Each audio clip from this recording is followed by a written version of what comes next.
Bismillahirrahmanirrahim. Assalamualaikum warahmatullahi wabarakatuh. Alhamdulillah, ja'alallahu iyyaka na'budu wa iyyaka nasta'in. Nahmaduhu wa nashkuruhu wa na'buduhu wa la nusyriku bihi syai'an abadan. أشهد أن لا إله إلا الله وحده لا شريك له إرغاما لمن جحد به وكفر وأشهد أن سيدنا ومولانا محمدا عبده ورسوله لا نبي ولا رسول بعده اللهم صل وسلم وبارك وكرم وعظم وحبب على سيدنا الكريم Habibina al-jalil, rasulina al-azim, sayyidina Muhammadin sallallahu alaihi wasallam. Rabbi israh li sadri wa yassir li amri wahlul 'uqdatam min lisani yafqahu qawli amma ba'd. Kayaknya banyak yang liburan luar kota nih. Libur panjang jamaahnya berkurang.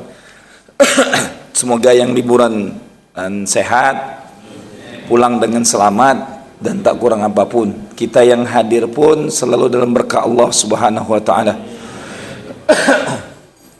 Saya pun baru tadi sore sampai Palembang. 5 hari, 6 hari baru sampai tadi sore sampai sini.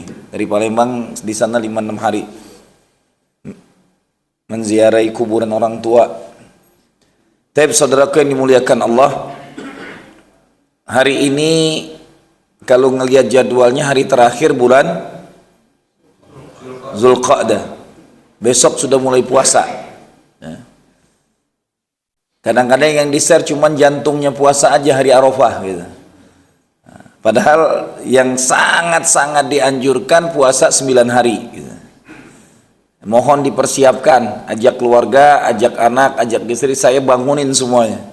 Tahajud di 10 malam itu sama dengan malam Lailatul Qadar. Mohon jangan ditinggalkan. Tambah lagi nanti jantungnya puasanya di hari Arafah. Zikir di hari Arafah berbeda dengan hari lainnya. Hari lainnya para sahabat itu mengucapkan tasbih, tahmid, tahlil. Subhanallah walhamdulillah. Wala ilaha illallah wallahu akbar selama 8 hari. Selesai salat zuhur tanggal 9 Zulhijjah, zikirnya afdalu ma qultu ana wan nabiyyina min qabli la ilaha illallah wahdahu la syarikalah lahul mulku wa huwa ala kulli, aslinya ditambahin oleh para ulama yuhyi wa yumitu wa huwa ala kulli syai'in qadir. Mohon jangan ditinggalkan. Yang bisa tawakuf nantinya, bisa berdiam di satu, ada musolah di rumah, ada mihrab, ada tempat, atau di masjid silakan. Tambah lagi yang sudah berangkat haji, karena sudah merasakan wukuf di Arafah. Arti wukuf berdiam. Kalau sudah pernah berdiam di Mekah, maka cari tempat berdiam yang lain. Itu lebih utama. Karena hari itu cuma sekali dalam setahun. Nggak akan bisa diulang. Paling beda-beda antara satu negara dengan negara lain doang. Tapi hari Arafahnya cuman sekali dalam setahun. Semoga kita bisa memuliakan hari itu untuk mengenal diri kita. Salawat dan salam kepada junjungan termulia Kanjeng Nabi Baginda Rasulullah sallallahu alaihi wasallam. Saya selalu ngulang-ulang, tidak sepatutnya seorang muslim mencintai nabinya, memuliakan nabinya, yang kelak baginda mulia ini pula yang akan memberikan syafaat kepada kita, tidak pernah membaca bukunya, tidak pernah punya pula bukunya di rumah. Mobil mahal dikredit, motor mahal dibeli, HP mahal berganti-gantian, sirah berapa ratus ribu sih gitu, paling mahal 300 lah gitu.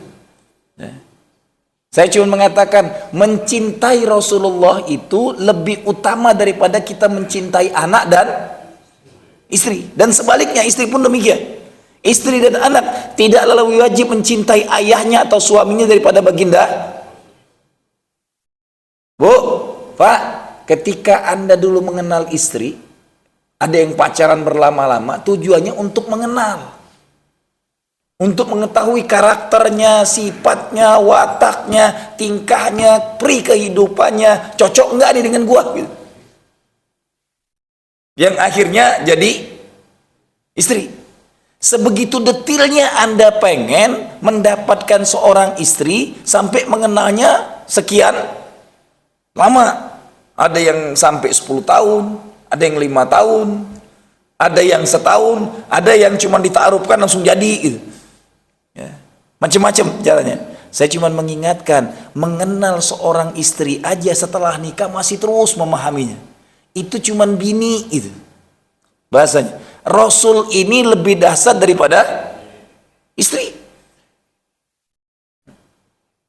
Maka kita harus mengenalnya lebih kenal lagi daripada anak dan sebagaimana beberapa kali pertemuan saya sudah kenalkan.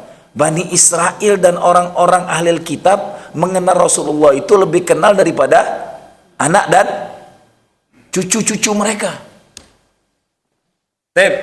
Hari ini kajian kita, kemarin kita membahaskan Bai'atul Aqobah pertama dan kedua. Ada tokoh sentralnya di sana, Mus'ab bin Umair, gitu, yang kemarin kita bahaskan. Saya setelah itu mengkaji, kalau mungkin rata-rata kita sudah tahu bagaimana peristiwa Isra wal Mi'raj. Sebentar lagi setelah Zulhijjah ini akan masuk bulan 1 Muharram. Kita setiap tahun memperingati 1 Muharram. Ceritanya pasti seperti itu terus. Bagaimana Rasulullah yang tadinya sudah dikerangkeng, sudah dikepung rumahnya, kemudian nanti Rasul membaca surat Yasin ayat waja'alna min baini aydihim sadda wa min khalfihim saddan fa'agsaynahum fahum la yubsirun. Kemudian pasir itu ditebar di kepala-kepala mereka sampai mereka nggak ngelihat sama sekali. Orang yang mengelilingin rumah Rasulullah bukan orang sembarangan, semua tokoh-tokoh Quraisy dan pandai perang semua. Tapi tak satu pun bisa melihatnya. Bahkan yang suruh tidur di kasurnya adalah, ini jangan dianggap remeh, yang disuruh tidur ini emang pakar perang juga. Lihat nanti ketika perang Khandaq, berapa banyak panglima perang kafir ditebas oleh Sayyidina Ali. Jadi ini menempatkan orang yang tepat pada tempatnya pun gak sembarangan Rasul. Dan gak usah banyak tanya, kau tidur di kasurku, udah perintahnya itu. Nanti paginya disiksa di apapun, Ali sangat tidak tahu menang. Jadi bahkan nanti ada hal yang setelah itu, malam itu mereka bergegas. Tolong diingat, hijrah ke Madinah itu, atau dulunya namanya Yasrib sebelum Rasulullah hijrah ini, hijrah ke Yasrib itu kondisi Rasulullah bukan leha-leha, bukan gampang-gampang. Jalannya pun dalam berbagai macam siro, berbagai macam kitab siro yang detail banget menjelaskan, sampai Ramadan Al-Buti dalam manhaj harokinya, siroh yang terkait dengan bagaimana mendetilkan siroh mendalam, dia katakan Rasulullah itu jalannya sambil jinjit dan tidak memakai alas kaki. Dan antum bayangin kalau yang sudah pernah ke Mekah, Gua Sur itu batu semua. Kenapa jinjit? Ketika ketemu dengan yang berdebu, agar tidak ada bekas kakinya, tandanya. Dan yang lebih dahsyatnya lagi, arah ke Madinah itu cuma lurus doang. Gitu. Kalau bahasa saya tuh, antum mau ke bandara nih dari sini, lewatnya Parung ke Bogor. Mending kalau cuma sampai Bogor ke Sukabumi dulu, lewat Cianjur. Jelas? Muter-muter, mending kalau cuma Cianjur ke Bandung, baru ke. Begitu jauhnya Rasulullah muterin, bukan jalan lurus, karena kalau jalan biasa semua orang sudah tahu. Begitu dahsyatnya hijrah itu. Dari sisi pemahaman kita yang selama ini, hal yang terpentingnya satu adalah hakul yakinnya Rasulullah tidak akan berhijrah ke Madinah sebelum ada izin dari Allah. Satu. Setelah ada perintah baru dia berjalan. Yang kedua, sebelum berangkat strategi dipasang dengan detil. Bahkan nanti setelah 3 hari di Gua Hira, yang nanti sahabatnya ini menutup gua semua, Sayyidina Abu Bakar Siddiq, tangannya dipatuk oleh binatang buas. Dan Rasulullah tidur di pahanya Sayyidina Abu Bakar Siddiq. Sampai saking mulianya sahabat mulia ini, lihat, nggak mau membangunkan, kecuali karena tetesan air matanya ke pipi Rasulullah, baru tahu. Dan ternyata sakit yang diderita itu cuma sekejap, cuma pakai air liur Rasulullah langsung sembuh. Begitu saktinya baginda. Bukan cuma kisah itu aja, Sayyidina Ali pernah sakit mata, cukup dengan air liur Rasulullah sembuh. Makanya dalam Islam tuh berjampi boleh, tapi tidak boleh pakai di luar Al-Quran dan hadis yang dibimbing Rasulullah. Jadi boleh antum sakit mata, mengucapkan beberapa ayat, antum usapkan ke mata antum. Bukankah kita sudah pernah mendengar sirahnya bagaimana seorang sahabat yang mengobatin ketua suatu kaum dengan hanya surat Al-Fatihah dan dibayar dengan seekor kambing gibas yang besar. Itulah berjampi dalam Islam. Ini ada banyak sirahnya. Yang pertama, menyiapkan strategi hijrah yang sangat amat detail. Siapa yang harus tidur di kasurnya, siapa yang harus nemenin dia berhijrah, terus siapa penunjuk jalannya. Jadi nggak sembarangan, penunjuk jalan ketika Rasulullah akan melakukan hijrah ini seorang kafir Quraisy yang bernama Abu Bakar al-Hashimi. Dan dia seorang Quraisy. Sebelum hijrah pun Abu Bakar Siddiq sudah menaruhkan 2 ekor unta di rumahnya untuk dibawa. Yang nanti perjalanan itu dilakukan oleh seorang yang pakar, yang tidak ada orang yang lebih tahu perjalanan seluk-beluk untuk ke Madinah kemanapun, dan dia pakar perjalanan. Maka saya bilang, lihat nanti, hebatnya orang kafir Quraisy itu punya kaum-kaum, suku-suku yang punya keahlian masing-masing. Saya sudah pernah katakan, kenapa Khalid bin Walid walaupun akhir-akhir masuk Islamnya, dan ingat, perang Uhud itu kita dibuat tunggang langgang gara-gara prajuritnya, tentaranya Khalid bin Walid. Karena emang keluarga Walid itu keluarga perang. Dan ini yang menjadi penunjuk jalan Rasulullah, pakar dan tahu bagaimana seluk-beluk jalan Mekah sampai ke Madinah. Dia menunjuk, kalau kita jalan ini biasa aja, semua orang tahu. Diajak ke pesisir laut. Kalau bahasanya, kalau jalan ke Madinah itu ke arah utara, ini ke selatan, balik arah. Kita tahu kan, selatan dan utara nggak ketemu gitu. Ini timur kita sana, kan timur sana ya. Sini barat, selatan, utara, nggak ketemu deh. Saking jauhnya, agar dan dahsyatnya orang kafir Quraisy itu, ketika mereka bermusyawarah cuma satu, jangan sampai baginda Rasulullah bisa hijrah ke Madinah, habis kita. Maka harus dibunuh sebelum dia pergi hijrah. Dan itu bukan cuma strategi biasa. Ketika mereka mencari Rasulullah pun diberikan sayembara. Yang menemukan Muhammad hidup atau mati, hadiahnya 100 ekor unta. Semuanya berebutan. Tidak ada satu titik di kota Mekah, di seantero Mekah itu, di wilayah Mekah, yang tidak dicari, didatangi, sekecil apapun tempat itu pasti didatangin semua. Hatta gua Sur, semua orang kafir Quraisy itu sudah ngelilingin, karena kan Mekah itu berbukit-bukit. Tidak ada bukit dan gunung di seantero Mekah itu yang tidak didatangin. Sampai 3 hari mereka cari habis-habisan, dan mereka sudah sampai di depan Gua Thur. Haikal dalam sirahnya mengatakan 2 makhluk yang Allah datangkan untuk bersemayam di sana.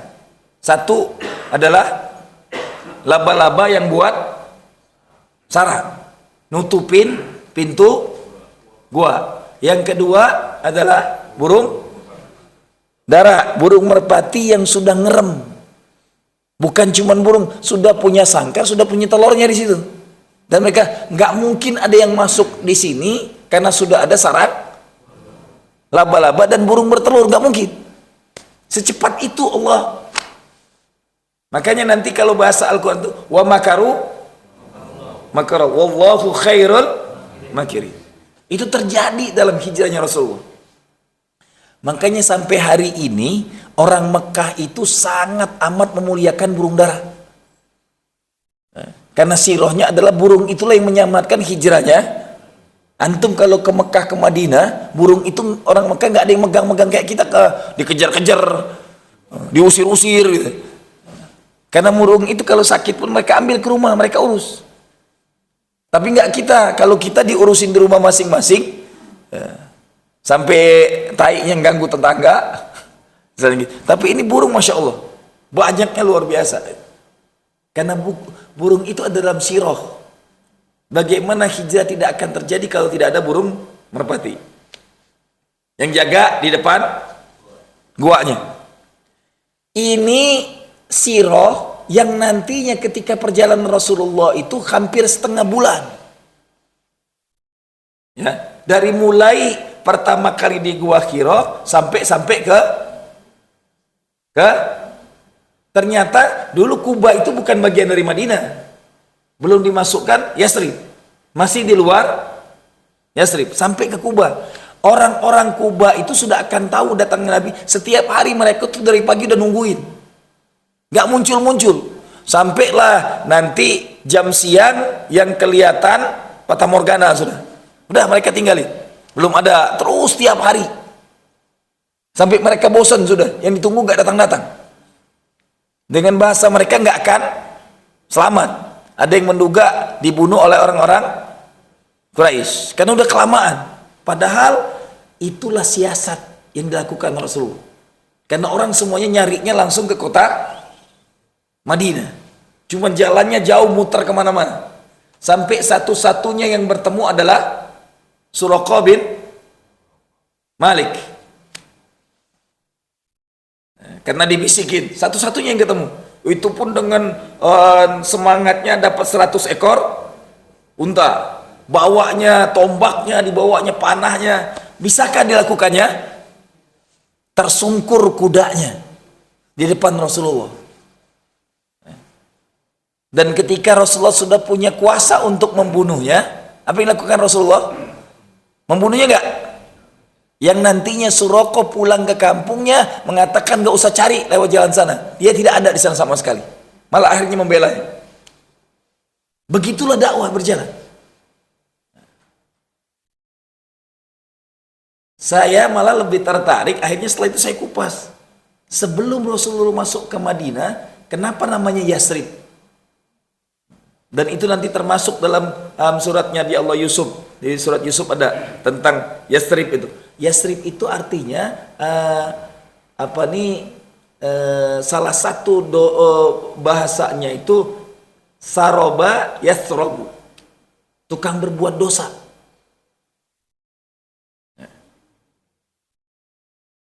Jadi Rasul sangat tidak mau ada kota namanya salah nama.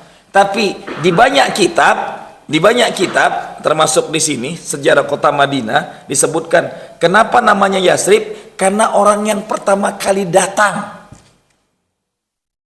ke kota Madinah adalah keturunan Syam bin Nuh yang bernama Yasrib.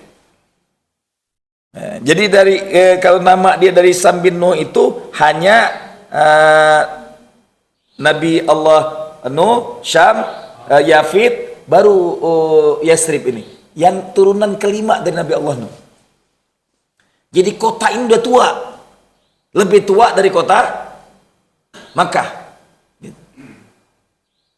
Maka saya cuma pengen gini, sebelum kita membicarakan tentang hijrahnya Rasulullah ke Madinah, pahamin dulu, ternyata kota ini kota tua, dibangun dari keturunan Nabi Allah Nuh alaihissalam, yang bernama Yasrib.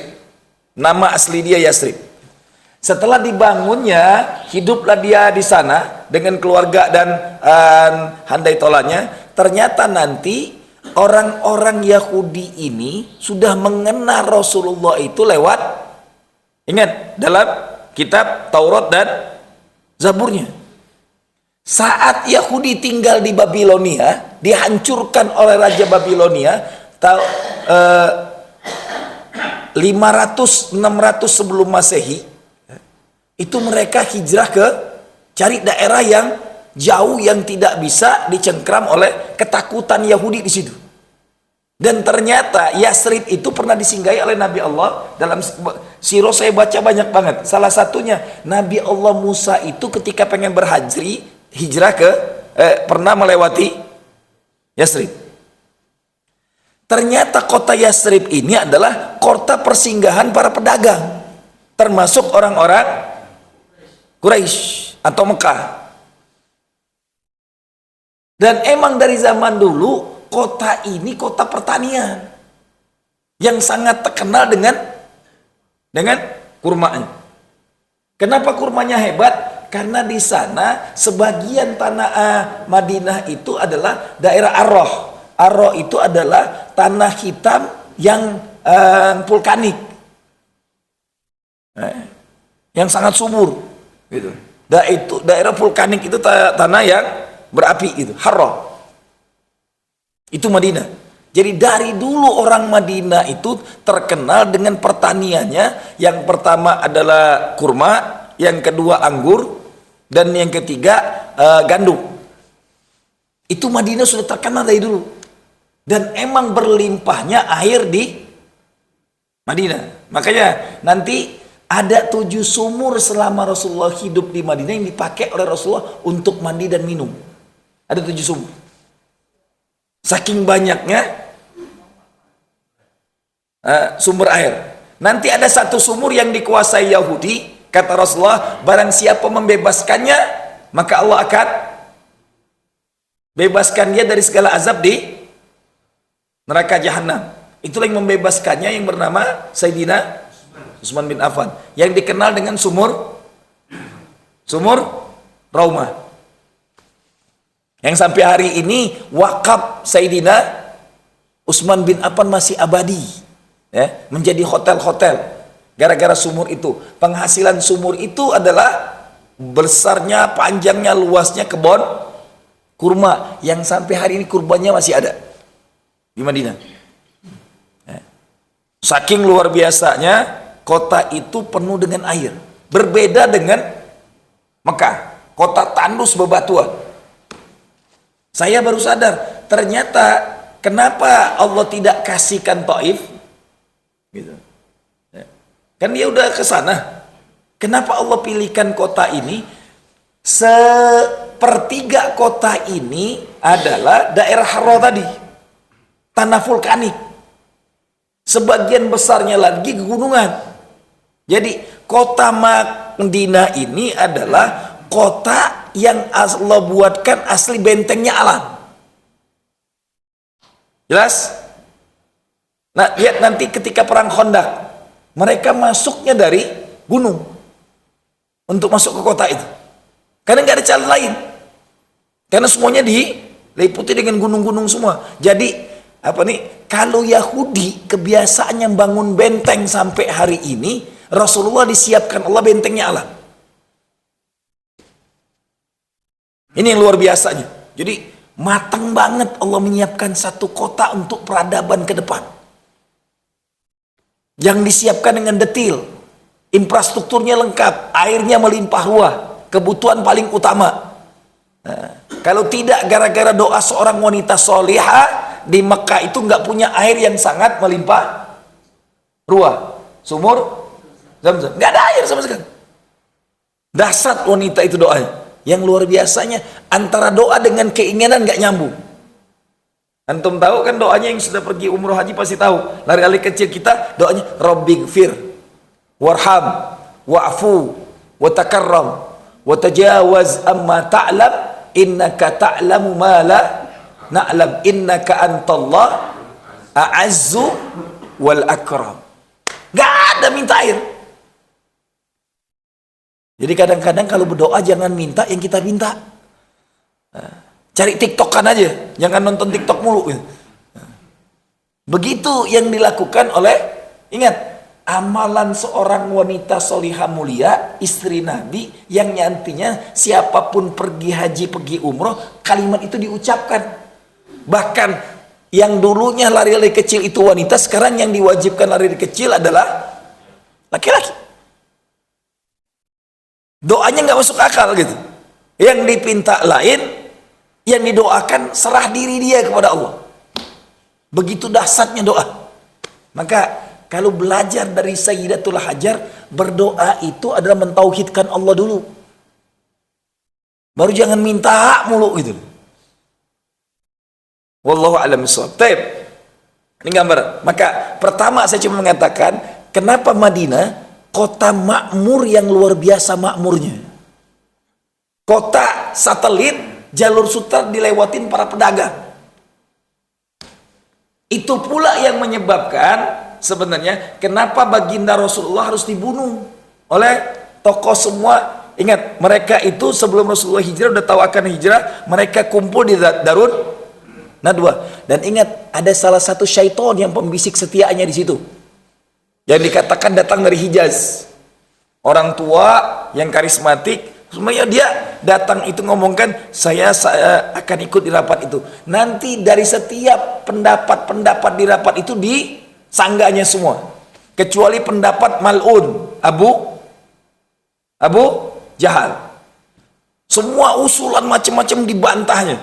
Nggak ada yang strategis. Ketika usulan Abu Jahal, kata Abu Jahal, usulanku ini pasti kalian terima semua. Agar nanti kita tidak diperangi oleh Bani Abdul Manaf dan Bani Muthalib, maka semua pembesar setiap kaum mengepung rumah Rasulullah, dan nanti kita berbarengan memenggal kepalanya. Setiap kaum itu darahnya yang netes di setiap tokoh itu. Maka kalau mereka memerangi semua kabilah, dia tidak akan sanggup. Dan seorang syaitan yang ikut dalam rapat itu membenarkan, inilah ide yang paling cemerlang. Ingat, berkali-kali syaitan itu muncul di rapat-rapatnya orang-orang kafir Quraisy. Dan idenya brilian. Selalu menohok dan tujuannya membunuh musuhnya Nabi Allah Adam, sampai dengan Rasulullah pun musuhnya parah banget iblis ini. Jadi sejarah, ingat, makanya setiap kebaikan itu pasti ada musuhnya. Memperjuangkan masjid ini dengan puntang panting antum sampai berdiri nggak gampang. Kalau nurutin sirohnya nanti disebutin, ada aja penghalang. Begitulah kebaikan, sunnatullah. Karena ada syaitan yang nggak pernah ridho. Dan saat itu berwujud manusia dia langsung dengan kepandaiannya yang sangat strategis. Gitu. Luar biasanya. Nah, kenapa Rasulullah harus dibunuh? Kata mereka, kalau sampai Muhammad menguasai Yasrib, selesai kita. Nggak akan bisa lagi berdagang ke Syam, karena kita melewati kota itu. Maka sebelum dia sampai ke Yasrib, kita harus bunuh dia. Jadi idenya sebenarnya bukan cuman ngalangin dakwah saja, tapi visi perdagangan mereka akan hancur. Dan setelah saya kaji mendalam, kota ini benar-benar kota paling prospek yang diberikan Allah. Tadi makmur kotanya, pertaniannya luar biasa. Ingat, penghasil terbaik kurma di zamannya. Nanti setelah Nabi ini datang ke sana, kurma paling terbaik di muka bumi yang gak ada duanya Allah berikan lagi. Sudah hebat selama ini menghasilkan kurma, datangnya Nabi ini punya kurma yang sampai hari ini kurma paling mulia. Ajwa. Kurma biasa dimakannya 3 biji sampai di Kubah. Ketika disambut dengan tola'al badru alaina, dikasih dengan 3 kurma, dimakannya, ditanamnya kembali. Inilah embrio awal mulut Rasulullah itu, apa yang dimakan pun jadi mulia gitu. Dalam perjalanan ingat, Ummu Ma'an yang dia temuin, kambingnya sudah tua-tua semua, sudah kering air susunya, dipegangnya. Izin, bolehkah saya memegang kambing ini? Dipegang oleh Rasulullah, tempat susunya itu, langsung semua yang ketemu dengan Rasulullah di perjalanan yang akan hijrah ke Madinah minum semua dari seekor kambing ini, air susunya, sampai tuan rumahnya terkenyang habis, sampai sudah, dan itu masih ada sisanya lagi. Suaminya pulang terkejut, kok ada air susu di rumah, sedangkan kambing yang kutinggalkan ini kambing yang sudah tidak produktif. Kalau bahasa kita ini apkir sudah.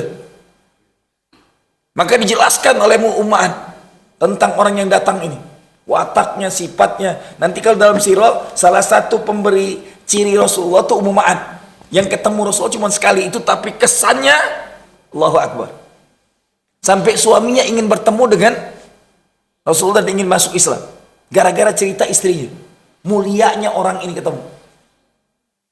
Disitulah ingat, ketika Rasulullah di atas Gua Hiro pun, setiap hari pembantunya Abu Bakar Siddiq itu mengembala dombanya sampai ke atas Gua Sur.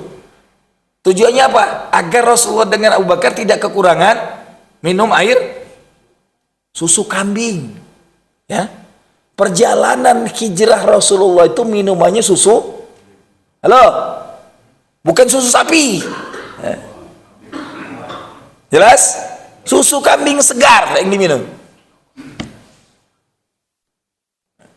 Jadi kalau pengen awet muda, banyak-banyakin minum susu kambing segar.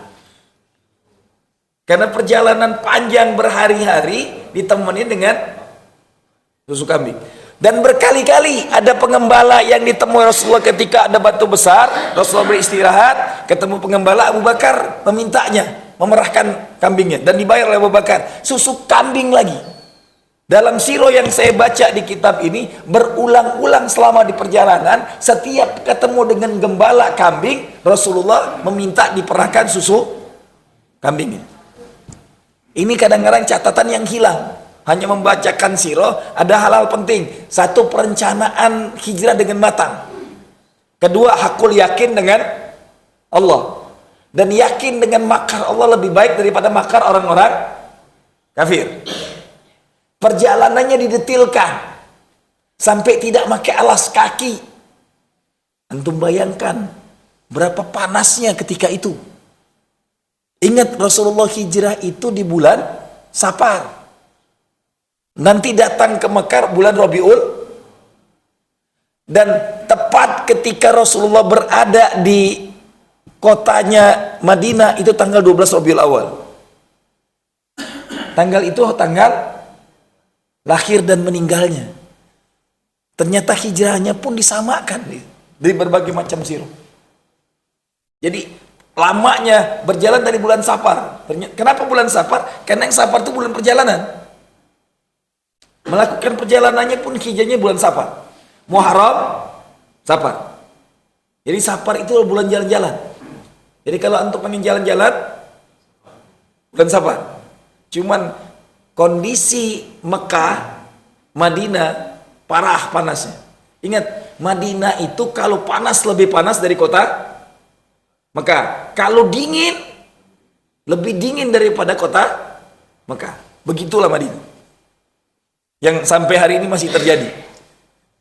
Cuaca panas kota Mekah, Madinah, kalau Mekah misalnya 40 derajat, Madinah bisa sampai 50 sampai 55.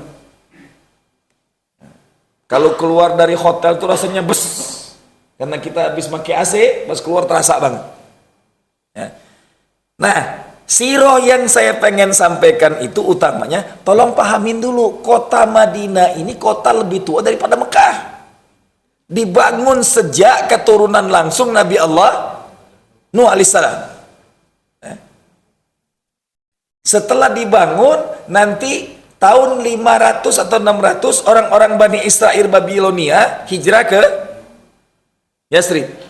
Kenapa hijrahnya ke Yasrib? Saya tak bilang Madinah itu pernah diserang oleh tentara terbaiknya Nabi Allah Musa. Karena di sana mereka waktu itu diajak beriman sebelum zaman Bani Israel itu ada satu perkampungan Arab sana yang hidupnya hegemoni mewah dan sebagainya, tapi syiriknya parah sampai dibunuhin waktu itu. Jadi pernah sejarahnya Rasulullah Nabi Allah Musa itu mengirim tentara terbaiknya ke Madinah, ke Yasrib. Dan Nabi Allah Musa pernah melewati kota ini untuk berhaji ke Mekah. Makanya aneh Bani Israel nggak pergi haji, karena perintah haji itu sejak zaman Nabi Allah Ibrahim alaihissalam. Surat Al-Hajj ayat 27 itu perintahnya, wa'adzin bin nas bil hajj ya'tuka rijalan wa ala kulli dhamir ya'tina min kulli fajjin amir. Ingat, perintah haji saya sudah ulang-ulang di ceramah di sini. Haji itu bukan bila mampu. Ya, terjemahan brutal di negeri ini, aneh banget. Bahasa Al-Quran itu manis tato'a ilaihi, yang sanggup melakukan perjalanan. Ditegaskan dalam surat Al-Had ayat 27. Wa'azin bin nas, serulah wahai Nabi Ibrahim kepada manusia bil hajj, untuk pergi haji, ya'tu karijalan wa ala kulli dhamir ya'tina min kulli fajjin amiq. Mereka datang dengan berjalan kaki atau menaiki unta kurus yang datang dari segala penjuru dunia yang jauh. Perintah haji itu naik jalan kaki dan naik. Kalau antum artikan bila mampu, karena antum maksakan pengen naik pesawat misalnya, ya nggak berangkat. Bahkan kadang ada yang sampai 70 tahun baru berangkat, itu pun diberangkatkan oleh keluarganya. Sampai sana tinggal penyakit doang. Benar? Makin muda haji bangkit bagus. Perintah haji itu surat Al-Khat turunnya ke Nabi Allah Ibrahim. Maka lihat kenapa Abraham pengennya, karena Mekah itu sudah dikenal sejak Nabi Allah Ibrahim, dan orang udah berbondong-bondong datang ke sana.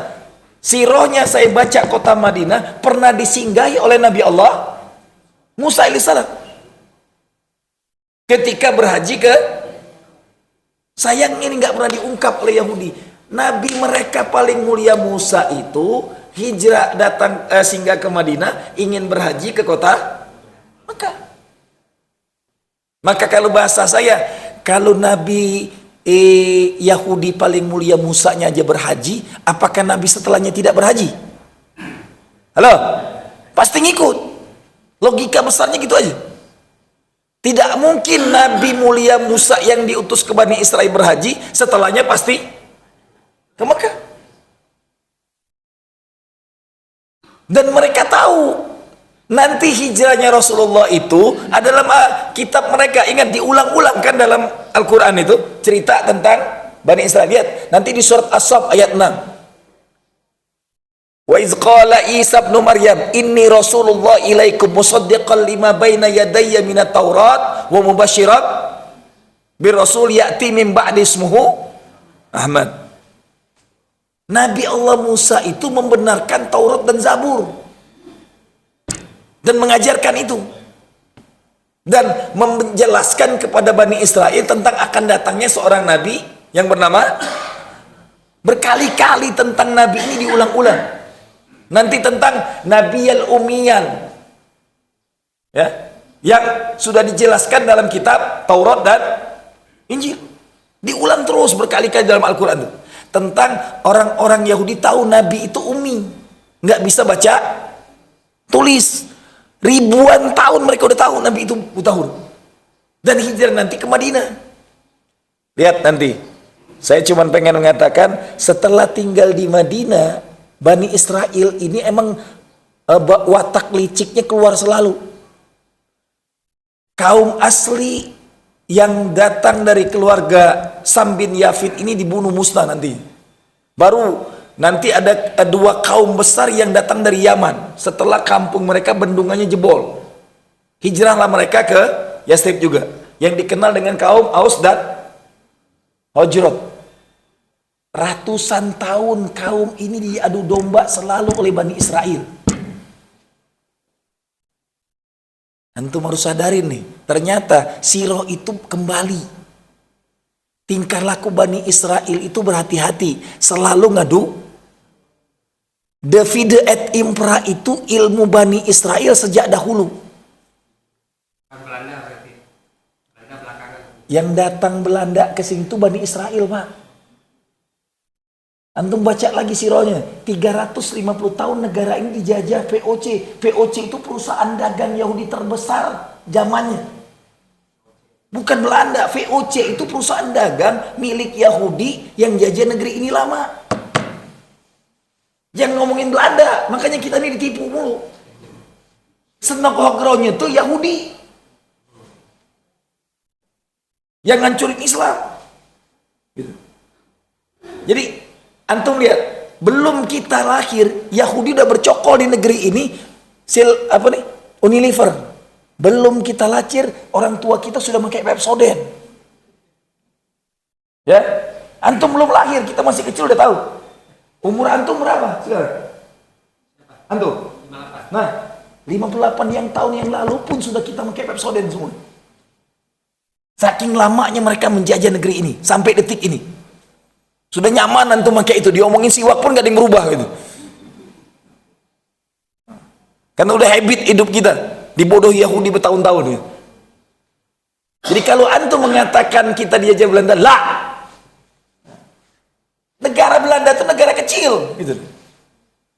Dihidupin oleh perusahaan bisnis. Coba antum bayangin.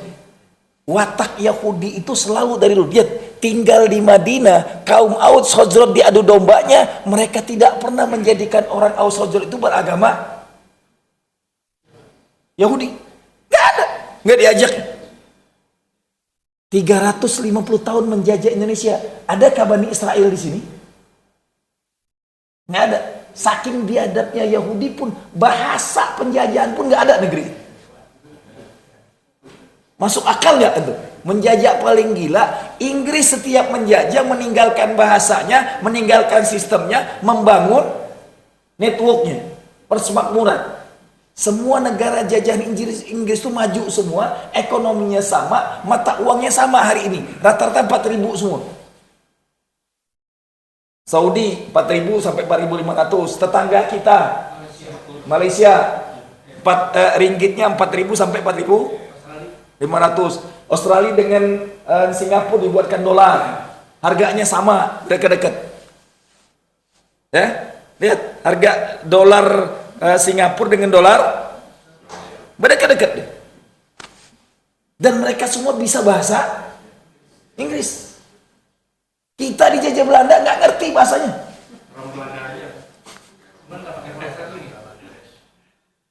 Nggak, mata uangnya sampai detik ini masih sakti. Gold nggak pakai pound sterling karena mata uang dulu emas. Dulu kita dijajah tuh mata uangnya emas. Makanya sampai hari ini Yahudi itu ketika ada 3 bani besar yang tinggal di Madinah, yang dikenal Bani 3 bani Yahudi yang tinggal di Madinah, yang nantinya diusir ketika Khaybar ya Yahud, Jaisu Muhammad saufa Yahud. Bani Kunaiko. Ada lagi? Ada yang tahu? 3 bani ini licik banget.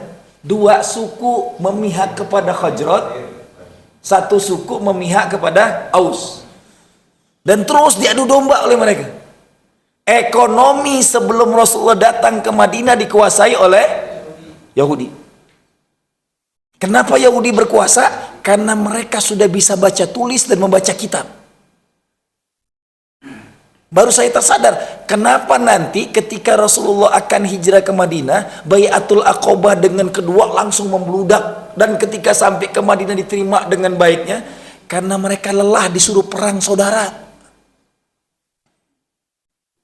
Tahun 617 sebelum Masehi, perang sesama kaum Khazraj itu perang yang sangat melelahkan, semua tokoh mereka mati. Disitulah nanti mereka akan menunjuk, mereka sudah musyawarah, harus ada 1 tokoh sentral. yang menyatukan mereka. 4 tahun setelah musyawarah itu, seorang nabi mulia Allah siapkan di sana. Maka karena dia tidak dilantik menjadi pemimpin Khazraj dan Aus, maka dia jadi gembong munafik. Abdullah bin Ubay bin Salul. Yang hebatnya nanti, anak Abdullah bin Ubay ini salah satu sekretaris Rasulullah. Saya pas membaca sirah kok ada nama Abdullah bin Ubay bin Salul. Ternyata anak Abdullah itu. Tapi jadi sekretaris Rasulullah. Beda dengan bapaknya. Tolong diingat, ya. Watak ciri Yahudi itu selalu dimanapun mereka hidup membuat benteng. Dimanapun dia hidup. 500 tahun orang-orang Nasrani ini ternyata kenapa saya sampai membaca sirah ini semalam, saya sampai itu kenapa ada satu kaum Allah diamkan hidupnya dengan gemerlap dengan kemajuan teknologi, kemajuan kehidupannya, hidupnya mewah, menjajah kemana-mana yang sangat hebat, nggak pernah dilaknat. Kaum Rum, karena mereka paling gampang menerima perubahan. Romawi ini kan panjang hidupnya menjajah. Jelas? Dari zaman ke zaman hidupnya itu dengan tentara terhebatnya jajah kemana-mana. Ingat, bertemu dengan pasukan Rasulullah itu yang dikirim ketika Rasulullah sakit. Yang nanti diteruskan oleh Abu Bakar. Panglima perangnya anak muda umur 16-17 tahun. Cucu Rasulullah. Karena ibunya nanti istri Rasulullah. Yang akhirnya jadi istri Zaid bin, anak angkat Rasulullah, Zaid bin Harithah, Zainab Al-Jasiyah, yang harus diceraikan dinikahi Rasulullah. Anak Zainab inilah yang nantinya menjadi panglima perang, umur 16-17 tahun, Usamah bin Laden, sama bin Zaid. Itulah yang jadi panglima perang terhebat, mimpin perang langsung berhadapan dengan Rom. Dan menang, bukan oleh dia, tapi panglima perangnya nanti adalah Khalid bin Walid yang menangkannya. Karena semua panglima perang mati semua, nggak ada panglima lagi waktu itu. Kalah habis, ambil. Khalid strategi perangnya menggentarkan orang. Yang tadinya dalam keadaan kalah menang mutlak. Yang perlu diingat, yang dikirim ketemu dengan Rom itu anak muda awalnya. Didikan langsung rumah Rasulullah. Ternyata kalau antum baca sirah, rata-rata didikan rumah Rasulullah itu panglima perang. Sayyidina Ali, panglima. 4 khalifah, catat di otak kita, tidak ada yang jadi khalifah kecuali Sayyidina Ali. 3-nya nggak pernah jadi panglima perang. Antum pernah baca sirah Abu Bakar memimpin perang? Halo? Umar yang sangat terkenal dengan temperamennya, tukang gelepak-gelepuk orang, pernah ditunjuk jadi panglima perang? Tidak. Sayyidina Utsman bin Affan yang memang pemalu, tambah lagi nggak pernah ditunjuk.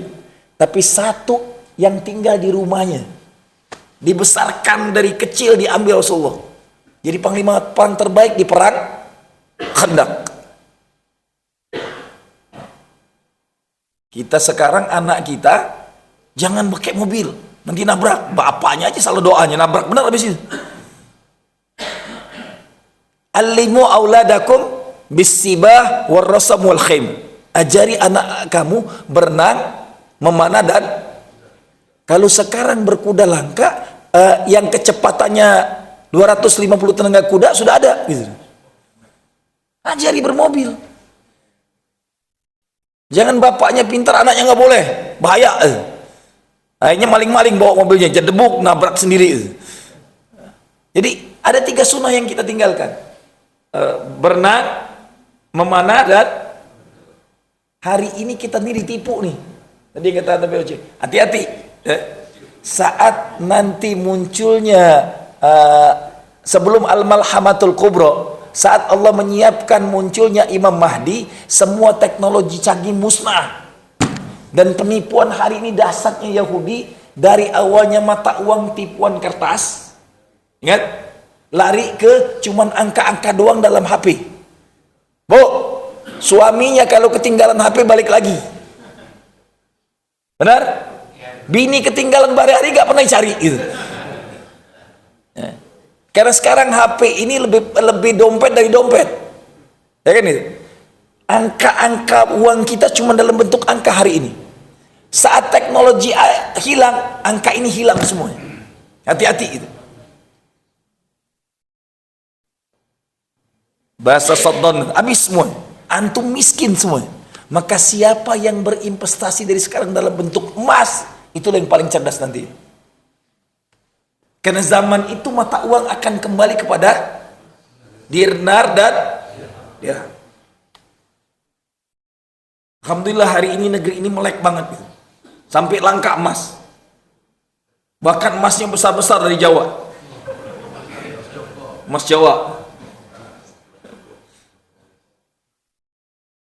Jadi siap-siap, hati-hati. Makin ke sini dulu kita pakai uang gobang. Ya kan gitu. Tahun 80-an muncul uang kertas pertama, uang merah.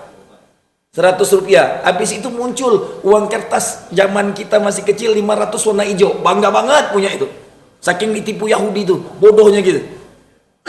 Kertas dicetak berapa rupiah diangkain.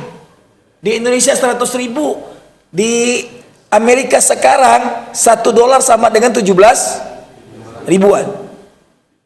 Sampai dibuat anekdot hari ini. Kalau sampai nanti dolar itu 17.845 maka merdekalah negeri ini. Di WA dibuat anekdotnya. Aku bilang ada aja orang Indonesia. Tunggu sebentar lagi kita akan merdeka karena dolar akan mencapai 17.845. Ya. 17.845 tanggal 17 bulan 8 1945 dimainin pula gitu. Karena ekspor kita lebih kecil. Kirinya nikel mentah. Sebenarnya bukan lebih kecil ini. Inilah permainan. Saya cuma mengatakan Yahudi itu tidak akan pernah ridho dengan Islam maju dimanapun. 8 negara Jazirah Arab dari kacung Yahudi hari ini. Tambah lagi negeri ini yang sudah dijajah 350 tahun oleh mereka. Terus diadu domba kita ini. Diadu domba, dibodoh-bodohin, aset alamnya diambil semua. Diomongin kita miskin. Mana ada negara sekaya negara ini dalam semua aset? Ada lengkap semuanya. Enggak ada yang enggak. Tambang apapun ada di negeri ini. Yaitu tadi cerdasnya Yahudi. Kenapa Madinah nggak pernah maju sebelum Rasul datang? Sengaja dia dombanya dua kaum ini perang terus. Dia di atasnya. Kayak hari ini. Suruhnya Amerika nyerang terus ke Iran. Dia santai aja di atas. Mau lagi jadi kacungnya Yahudi si bebek ini. Donald kan? Donald bebek bukan? Saya cuma pengen mengatakan kepada kita, inilah fakta hari ini terjadi apa yang terjadi di Madinah. Siro itu berulang. Kaum Aus Khazraj diadu domba, ekonomi dipegang oleh Yahudi. Mereka tinggal di sana jauh sebelum Rasulullah hijrah.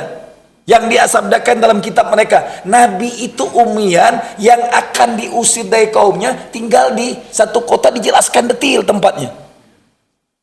Aset alamnya jelas, di kitab Taurat itu dijelaskan detail tentang kota yang akan ditinggali oleh Nabi akhir zaman. Setelah Nabinya datang beriman gak? Bahlul dia, Babgha dia, malah buat permusuhan. Catatannya mereka nguasain sistem ekonomi kapitalis sejak itu juga. Lihat nanti cara Rasulullah menghancurkan Yahudi dibalik. Yang tadinya pasar Bani Israel itu dikuasai dengan ekonomi yang bejat. Siapa yang paling kaya, paling depan nguasain hektaran tanah. Siapa yang mau dagang sewa, Rasul menciptakan pasar sendiri. Pasar itu siap kayak sholat ke masjid. Siapa yang paling duluan datang, silakan gambar lapaknya duluan. Nggak boleh ada monopoli. bayarnya harian. Hancur pasar Yahudi. Cukup 5 tahun dipegang oleh pedagang paling ulung, kepala pasarnya bernama Abdurrahman bin Auf.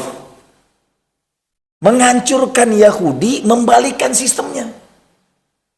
Selama ekonomi kita ngikutin cara Yahudi, hancur semuanya.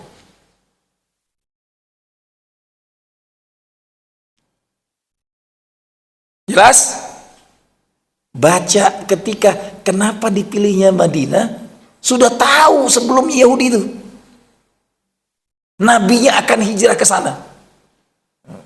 Agar mereka tidak perang Aus Khazraj itu terus berkelanjutan, mereka pengen aman, mereka buat benteng terbaik. Ingat, penyerangan Khaybar itu berapa lama? Perang Khaybar itu panjang loh, sampai membakar bentengnya. Benar? Baru bisa mereka keluar. Panjang banget, 15 sampai 21 hari. Itulah mereka hidup sampai hari ini. Lihat, bentengnya benteng teknologi lagi, Iron Drone-nya di mana-mana dia buat.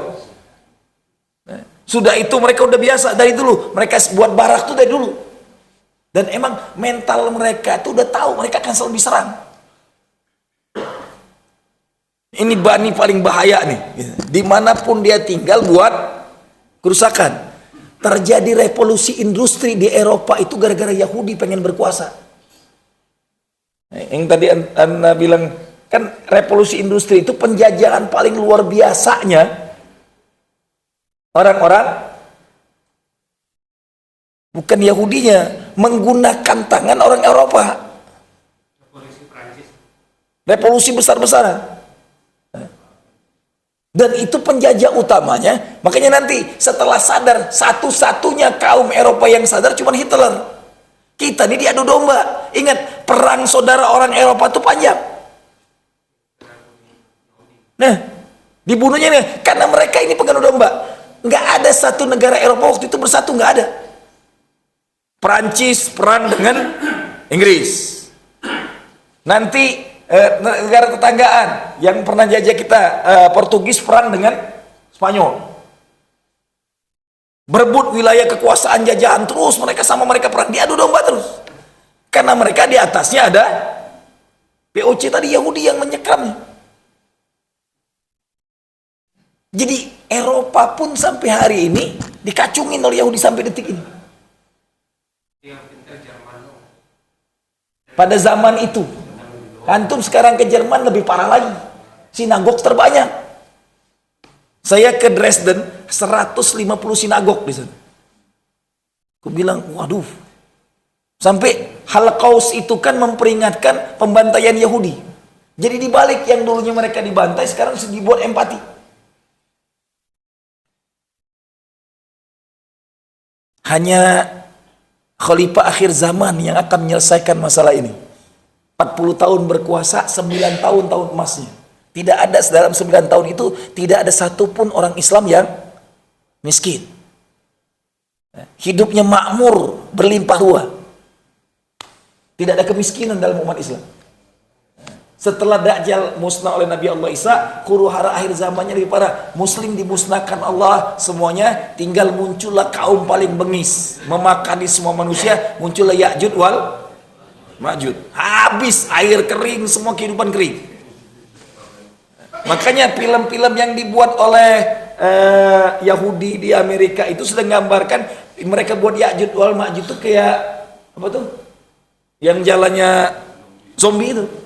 Itu sebenarnya gambaran mereka tuh udah punya gambaran sampai akhir zaman. Mengerikan, apapun dimakannya habis. Sedotnya darah, semua orang berubah semua. Tapi nanti munculnya Ya'jud wal Ma'jud, tidak ada seorang pun muslim dunia ini. Kiamat akan terjadi kalau tidak ada lagi orang yang sujud. Tidak akan pernah terjadi kiamat kalau masih ada orang yang sholat. Maka musnahnya dunia karena musnahnya muslim. Semua hal dianjurin. Air laut Tigris habis diminumnya. Jadi lebih sadis lagi daripada Dajjal nanti kaum itu. Kalau dia sudah masuk satu wilayah, tandus langsung, kering kerontang. Fase al-malhamatul kubro, yang paling kubro. Kita ini baru ada di kurikulum keempat fitnah akhir zaman. Hidup kita ini sebagaimana digambarkan kehidupan Madinah sebelum datangnya Rasulullah. Ternyata kota Madinah sebelum datang Rasulullah perang mulu, diadu domba mulu, dibuat fitnah mulu, dijadikan kacung mulu. Mereka kaya raya, hebat, hasil pertanian diambil oleh mereka semua. Dan mereka mengatur perdagangannya. Bukankah hari ini seperti itu? Gitu. Ekonomi di tangan mereka mendunia, sampai mata uang dunia diaturnya semua. Hasil pertanian setiap negara, negara mana hasil alamnya nggak dikeruk oleh Yahudi hari ini? Coba, Jazirah Arab minyaknya habis, cuma satu Iran doang yang melek gitu. Sekarang baru kelihatan. Lihat, di setiap negara Arab punya pangkalan tuh. Ini baru melek kita hari ini. Baru kelihatan ketika perang dengan Iran. Saat Iran dibelai, ada yang benci banget. Mohon maaf, karena pembantai Sunni terbesar itu adalah Wahabi. Membunuh ulama Sunni paling besar sebelum munculnya Bani Saud. Ya, hati-hati.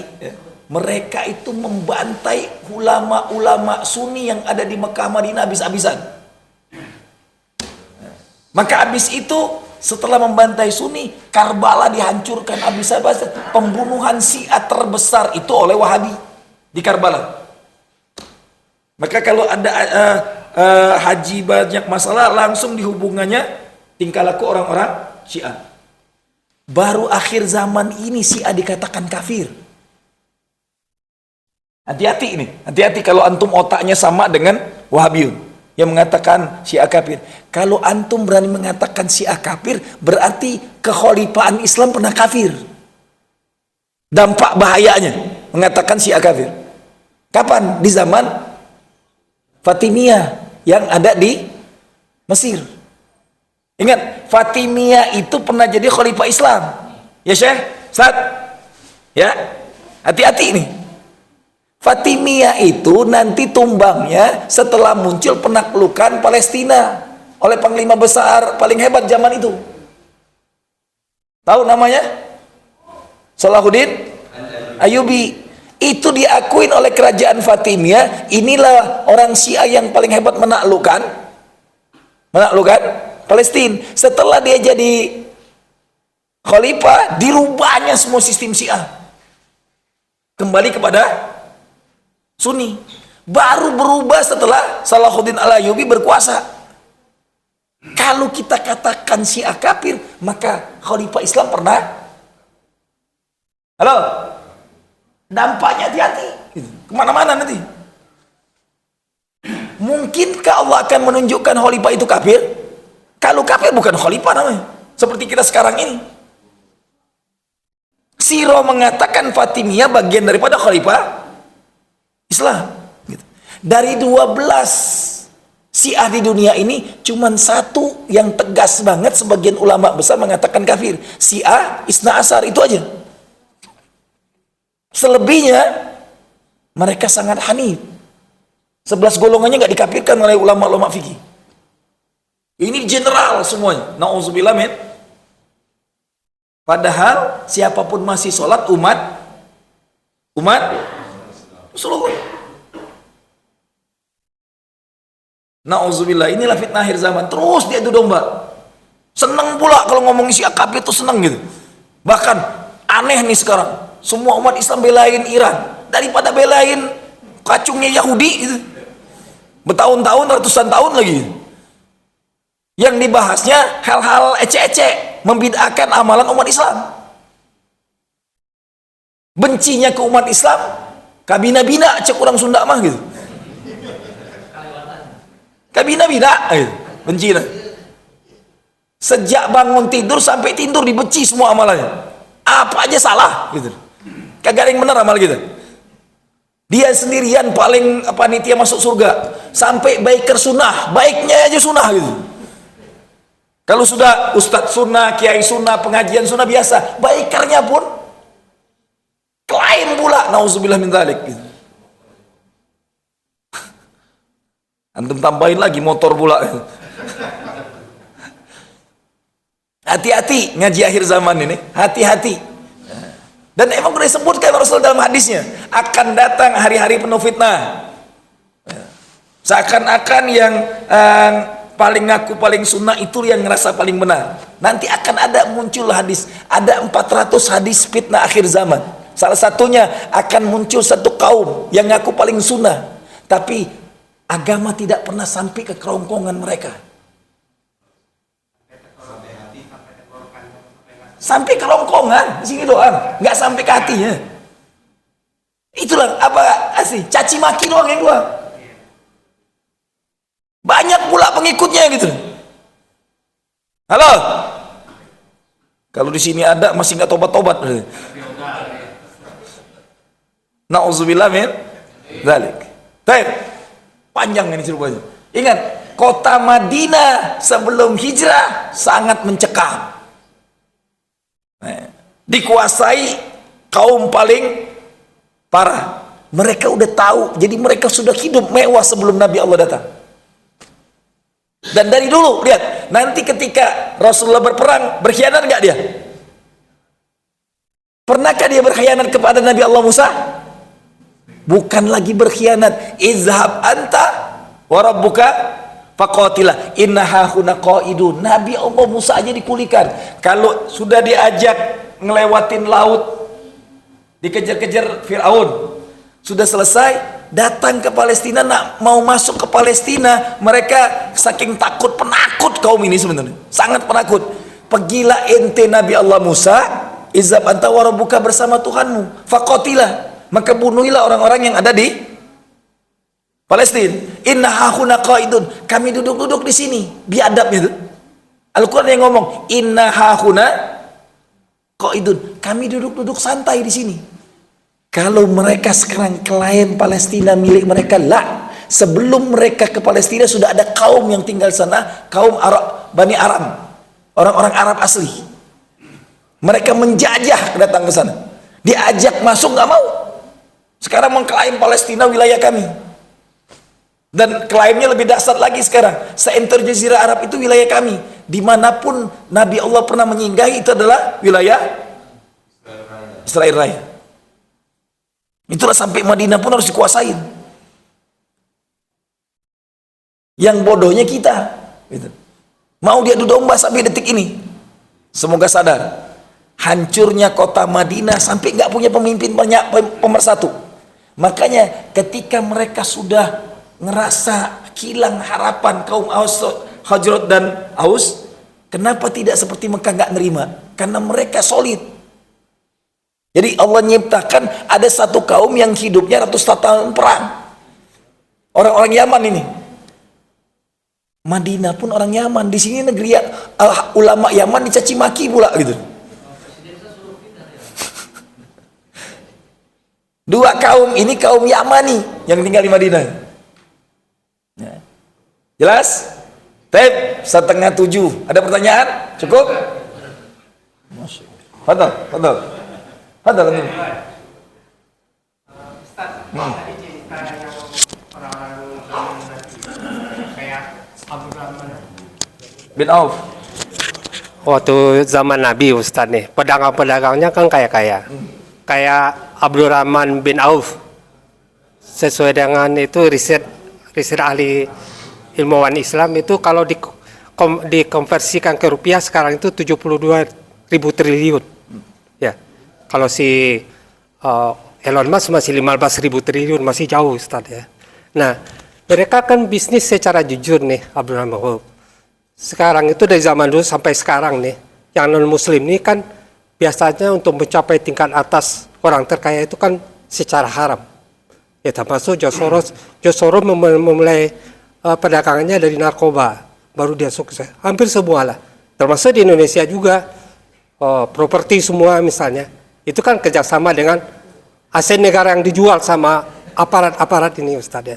Nah gimana cara strategi mereka bisa mengalahkan kompetitor-kompetitor kayak Yahudi semua itu Ustaz. dia Islamnya juga bagus, rajin dan kaya raya gitulah sama dia. Ya Ustaz itu aja. Assalamualaikum warahmatullahi wabarakatuh. Perintahnya dalam Al-Quran. Yang pertama, Al-Quran sudah mengabadikan, sayangnya isi Al-Qurannya sudah cara makan khusus. Kenapa Abdurrahman bin Auf kaya? Satu yang tidak bisa dibandingkan Abdurrahman Auf bin kaya itu karena doa Rasulullah. Hadisnya itu dimanapun Abdurrahman bin Auf hidup, kekayaan akan ngejar-ngejar dia. Ya pernah dia suatu ketika ya, kurmanya itu busuk, pernah dengan cerita itu mau dibuang, jangan dibuang, saya butuhkan. Satu kerajaan yang ada di Ethiopia, raja yang beli. Oh iya. Ditumpuknya, bukan Ya, itu doang. Jadi dia itu menyelamatkan semua pedagang Madinah yang kurmanya sudah membusuk semua, dia beli semuanya. Iya. Niat dia cuma pengen miskin. Awal. Biar dia, kan awal hadisnya itu Abdurrahman bin Auf akan masuk surga dengan merangkak. Karena dia akan bertanggung jawab dengan semua hartanya. Karena hisab. Ya.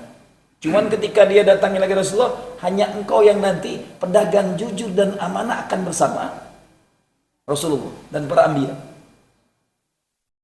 Satu kelebihan Abdurrahman langsung didoakan oleh Rasulullah. Yang kedua, pedagang paling jujur, paling amanah di zamannya. Cuman catat, kekayaan sehebat apapun Abdurrahman bin Auf tidak sampai hari ini. Tidak ada. Ya. Kenapa? Karena dia tidak punya wakafan. Yang kekal itu wakaf. Wakaf terbaik Rasulullah. Yang wakaf pertama Masjid Nabawi itu wakafan Rasulullah. Manusia wakaf pertama di muka bumi Rasulullah. Wakaf kedua yang kekal sumur Roma. Yang sampai hari ini masih jadi hotel. Maka kalau antum pengen lebih kekal dari Abdurrahman bin Auf dengan kekayaan lebih hebat, wakafin yang antum sebelum mati yang bisa antum wakafkan. Karena wakaf itu bakok kekal. Anak wakaf menghasilkan anak wakaf paling kekal. Ingat peristiwa ketika istri Imron sedang hamil. Setelah lahir, aku wakafkan anakku ke Baitul Maqdis. Dan dia katakan, tidak sama anak laki-laki dengan anak perempuan. Kata-kata itu mengisyaratkan singgungan kepada Allah. Yang kupinta itu karena dia untuk ngurusin Masjidil Aqsa, yang kupinta anak laki-laki. Karena ibunya diwakafkan satu-satunya wanita virgin yang terjaga, yang nantinya akan menjadi istri Sulaiman. Insyaallah. Terjaga, wakaf. Kita nggak pernah mewakafkan anak-anak kita, makanya nggak jadi apa-apa. Al-Quran membicarakan 15 abad yang lalu, anak paling hebat anak wakafan, terjaga agamanya, nggak pernah disentuh laki-laki, melahirkan anak kekal wakafnya sampai hari ini masih hidup, anak wakaf. Nabi Isa sampai hari ini dicabut nggak nyawanya, anak wakaf. Ibunya wakaf, mintanya anak laki-laki dikasihnya cucunya nanti, makhluk paling digdaya yang akan dibunuhnya, yang aku dirinya Tuhan. Jadi kalau yang antum bahas cuman Abdurrahman bin Auf seorang yang digandeng langsung oleh Rasulullah dari 9 sahabat yang dijamin masuk surga, dari 10 satu orang yang tidak berdagang, hanya Sayyidina Ali. 9-nya pedagang semua. Pedagang paling ulung, paling hebat yang didoakan Rasulullah Abdurrahman bin Auf. Gitu. Apapun yang dia dagangkan selalu untung, nggak pernah rugi. Apapun dia. Yang dipegangnya jadi emas semua. Tuh, waktu pindah ke Madinah juga modal dengkul doang katanya. Ya. Bukan cuma modal dengkul, semua hartanya itu ditahan oleh Bani Kafir Quraisy. Kau pergi, semua daganganmu tinggalkan. Termasuk istrinya masih ditinggalkan semua. Kan istrinya masih kafir waktu itu. Awalnya, gitu. Sampai ke Madinah disaudarakan. Saudaranya memberikan istrinya, hartanya. Gak ada yang diterima. Nih kalau orang produktif, cuma satu yang dipinta, dzullani ala syuq, tunjukkan aku di mana Pasar. itu aja minta. Makanya kalau orang produktif minta tunjukin pasar, berdagang itu di pasar bukan depan rumah, sunnahnya. Cuma pasar itulah tempat yang dibenci sama Allah. Hadisnya ada 2, barang siapa yang pergi ke pasar paling pertama dan paling akhir keluar, kalau antum menjadi pembeli. Jangan mengartikan terbalik, antum belanja dari habis subuh sampai tutupnya pasar, antum paling akhir, ngapain di pasar lama-lama? Bukan pedagangnya. Yang dilarang itu mengunjungin pasar sampai paling akhir keluar. Yang terbaik di antara antum, paling awal masuk masjid, paling akhir ada berbalikannya. Bukan marbotnya yang terbaik, dia mau tinggal di sini. Sama, pedagang bukan pedagang yang jelek, siapa yang datangnya. Jangan ngomongin, Ustaz, tempat paling jelek. Iya, bagi pengunjung yang berlama-lama di sana. Karena banyak pemandangan yang membuat siwer mata. Bukan banyak kecurangan-kecurangan di pasar. Enggak, perdagangan Islam, pasar yang dibangun Rasulullah itu nggak ada kecurangan sedikit pun. Oh, zaman Rasulullah. Ya. Kalau sekarang Yang dibangun Abdurrahman bin Auf itu pasar yang paling soleh. Kalau sekarang insya Allah masih ada muslim kok. Tetap muslim. Semulia-mulia makhluk di muka bumi karena muslim. Nggak mungkin semua muslim itu pujur. Walaupun tetap ada yang pujur karena ada syaitan. Tapi jangan sampai hilang trust sesama muslim. Hati-hati. Antum nggak percaya sama muslim, antum kafir. Jelas? Karena itu perintah Rasulullah.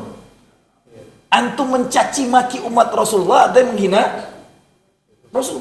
Hati-hati, jangan sampai hilang trust dengan umat Muhammad. Karena yang memuliakan umat ini Rasulullah. Jelas? Jangan ada bahaya. Sekarang langka karena kita dihadapkan kelicikan Yahudi. Jadi kita tuh diegomunikan gini. Kalau ngelihat pedagang, lihat aja. Yang terjadi hari ini, orang Islam lebih belanja dengan orang kafir. Dengan bahasa, kalau beli dengan orang kita tuh sudah mahal, timbangannya kurang, nggak jujur, nggak amanah. Orang kafir lebih nggak jujur, ini nggak sadar aja. Karena ketipu selalu. Saya punya tetangga, dia ngambil yang bangun rumahnya, pemborongnya orang mata sipit. Kalau orang muslim itu nggak amanah, Sad. Selesai 3 tahun rumah nggak jadi, habis duit udah hampir 3 miliar. Ku bilang laknat Allah ke inti mencaci maki umat Muhammad. Marah bener saya, gara-gara omongannya tidak orang ngomong ke saya. Saya tungguin aja sampai saya kudoakan kau, emang tunggu nanti ujian Allah. Jangan pernah mencaci maki umat Rasul. Karena umat ini mulia karena Rasulullah, bukan karena kita. Lihat sampai tegas. La yadkhulul jannata man kana qati'ur rahim. La yadkhulul jannata man kana namamun. Tukang gantung domba enggak masuk surga. Yang mutuskan silaturahmi. Hati-hati, mencaci maki muslim memutuskan silaturahmi. Kisah satu lagi nih. Ya. Kisah Ibnu Sina. Ibnu Sina itu kan bapaknya ahli bedah. Dia itu saat membedah pasien itu tanpa obat bius apa-apa, tapi tidak merasakan sakit. Cuma saya ingin tahu nih, kenapa bisa menghilangkan rasa sakit dari pasien sendiri? Dan dalam kisah yang saya baca itu tidak ada setelah Ibnu Sina itu dokter yang bisa membedah tanpa obat bius. Orang akan merasakan sakit. Karena dia penemu kedokteran paling canggih di muka bumi. Sayangnya ilmu akhirnya nggak pernah disebarkannya. Iya. Itulah akhirnya akhirnya teknologi modern menciptakan bagaimana cara membius Ibnu Sina itu. Diciptakanlah obat-obatan, dicari selalu. Karena itu maziah, kelebihan yang tidak pernah diberikan ke orang lain lagi. Avicenna itu adalah dia orang Eropa. Iya. Ibnu Rusdi itu orang Spanyol. Ibnu Rusdi itu pengarang buku Bidayatul Mujtahid yang menyatukan kitab-kitab fikih 4 mazhab, dan bukan orang Arab,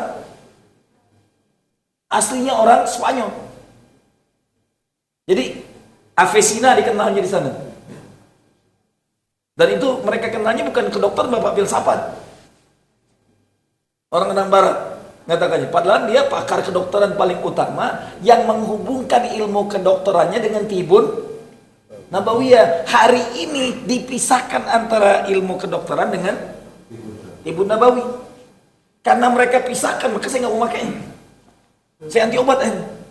Asli ilmu tibun nabawiyah dengan ilmu kedokteran modern yang menemukan Ibnu Sina tidak pernah memisahkan kedokteran modern dengan tibun nabawi, karena dua-duanya disatukan oleh dia.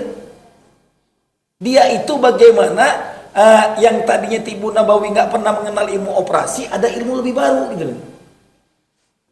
Kan tibun nabawi cuman canduk, bekam dan pasdu. Nggak pernah kenal bedah-bedah. Dia tidak pernah meninggalkan bekam, tidak pernah meninggalkan pasdu, dan canduk itu emang sesuatu yang dilarang oleh Rasulullah. Tapi ada pengobatan itu dalam hadis. Tapi ilmu kedokteran dasar ilmu bedah itu dari Nabi yang dibedah. Nah, dia dapat. Dasar awalnya Iya, dia tahu Nabi dibedah itu dengan cara Allah dan tidak ada menyakitin, karena emang dibedah malaikat. Makanya waktu Nabi Muhammad itu ketemu lagi tanpa dijahit apa Ya. itu juga ilmu kedokteran yang mengembangkan jadinya dengan obat aja. Sadat Sekarang kan lama nanti obat akan ketemu lagi nyambung. Ya cuman itu tadi, ketika obat-obat modern berbeda dengan pengobatan Ibnu Sina yang emang dari alam semua, bukan dari zat kimia. Ini kan pengembangan revolusi Yahudi yang sangat gila dengan ke industrinya. Pengobatan Ibnu Sina itu tetap herbalis.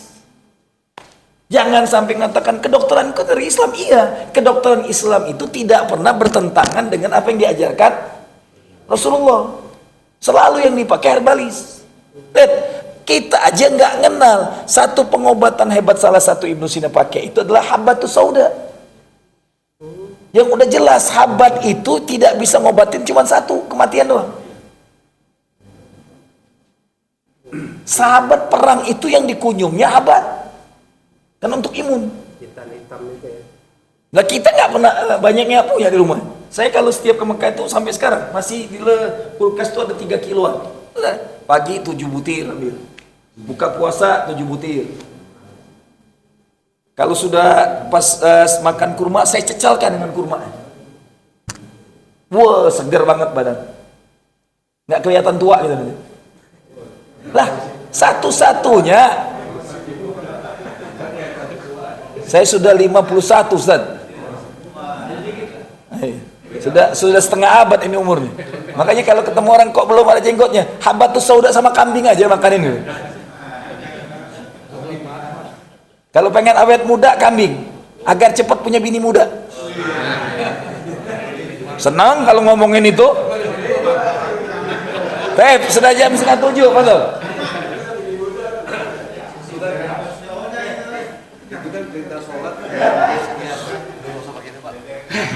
Untuk direkam. Biar masuk Perintah sholat itu ada 60 sekian di Al-Quran, maksud di hadis. Kemudian perintah zakat juga di bawah itu dikit. Nah, minuman keras dilarang, itu ada 1, puasa ada 2. Tapi ternyata perintah tentang jihad, bersungguh-sungguh di jalan Allah dan harta dan diri, itu ratusan.